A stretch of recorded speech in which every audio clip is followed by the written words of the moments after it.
received a package from a friend out of Norway. This is FIS, a member of 626 forum.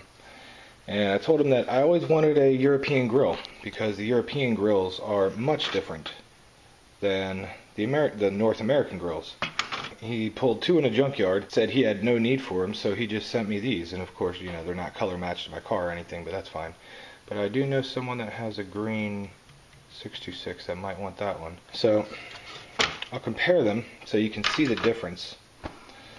The North American 626 has the grills that run through the front.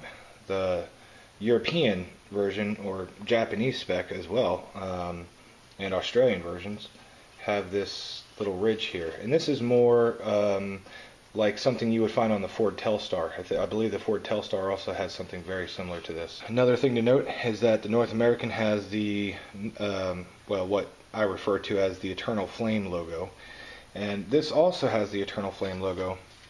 But on the back, you can see it has the Eternal Flame logo, and it has 3 pegs for mounting the emblem on the front, which I don't have here, but it would basically be the same exact emblem on there. But on the back, it has the 1993 Cylon logo, which is kind of a diamond shape. What they did in Europe was they took this logo, which only debuted for Mazda in one specific year, maybe 1 or 2 specific years, depending on which country you're from. And then they just slapped the next iteration of their logo, which is this, on top of that. And another difference to note, and this is the most important one as far as fitment is concerned, the North American version has 2 long pegs that come out. And the European version has this clip lock system, similar to the clip locks that are found on this side on both the North American and the European grill. But in the center section it has clip locks as well, and then this has a hole, I guess, that a stud would go through. But on the North American version we just have pegs, and then a big square, where is that? Then a big square retainer would just slip on top of over that, and that's to hold it in place in the center. So when it comes time to fit this on here, the side locks will absolutely go straight through, just like the North American version, but the center peg is much wider. This whole entire section is much wider and will not allow that to go straight through. As you can see, there's a gap here. So what I'm going to have to do is Dremel that down to emulate the North American pegs. Then I'm hoping, because the fitment looks like it will work. The clip locks are in the same exact location. It's just, I believe, this front mount support bracket, whatever this piece is, and it's welded in, so it's not like I can change it. I would have to change out the entire front latch mechanism in order to change this. But that's a possibility. If you want a true fitment from a European version, you would also need this entire hood latch bracket. Okay, down here you can see where it kind of goes inward and then the peg starts out. But on this one, it doesn't go inward down here. It comes up and makes this way up here. So that is, right here is the major difference. Even though it's red, I'm not going to be using this actively on the car until I get it painted. Obviously, I do not want to ever paint my chrome grille. I like that just how it is. So taking that when it gets painted is completely pointless. So as long as I'm going to get the car painted and have this installed, so when they respray the car, they will respray this and color match that to my gold car. That's the plan anyway. But we will continue on with the modding.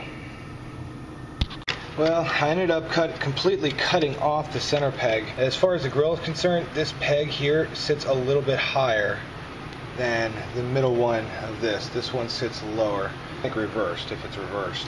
I can get that side in, I can get that side in, but yeah, I cut a little too much back from here.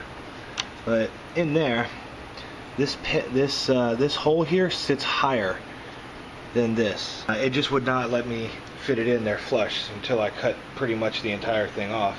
And I took my time and took about 15 minutes, cut and check and cut and check and cut and check, and that's about the best that I'm gonna get. I'll get you a shot of the fitment, at least. It's pretty good. This side sits a little bit higher, but I'm not too worried about that.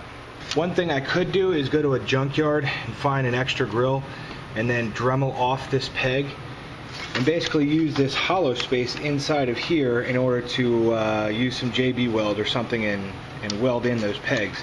The same side goes for here. I could probably end up JB welding that in and modifying it so that it will accept the US pegs. And I might actually need to do that because I have my doubts about just this side and this side being able to hold in the entire grill. I do not want to lose this grill. I do not want to lose this grill in the road, so I'm going to make sure that the entire thing is nice and secure before I actually use it on the car while I'm driving away down the road somewhere. This is just an experiment. Well, there you go. Euro grill in the US. I'm liking it. And yes, it has been done before many times over for the 3rd gens, but for the 4th gen, I'm not sure. There might be a couple in the US. There might be a couple of Euro grills somewhere in the US, I'm sure, but they would have had to modify it, which is not really that big of a deal if you have the equipment, you have the Dremel. I mean, worst comes to worst, you can take a hacksaw and just cut that section off, but you will not be able to secure it using these 2 front pegs, which is the most important aspect of this. This is the major factor in holding this in place on your grill. These 2 are just secondary in order to keep the sides from popping out, but this is where it's really held in. So I think I will eventually go to a junkyard and pick up some pegs and then modify those in. Yeah, so pretty neat, huh? And yes, obviously the US grill looks better because it's nice and chrome. And I did check behind here. It is not chrome, it's just black plastic behind here, and it's made of a different plastic as well. There's something inside of this plastic. I'm not sure what it is. Some additive, which is different than the US grill. The US grill just kind of smells like, you know, regular plastic. This smells more like plastic ABS maybe. I don't know what the difference is, but I can tell the difference from using my Dremel a lot. I do use my Dremel a lot. What kind of materials something is made out of just from the smell that it puts off while I'm grinding through it. I don't know, there's just one interesting discovery that I made. So there you go. European grill, soon to be installed on my Mazda 626. Thank you, FIS from Norway. Norway rocks.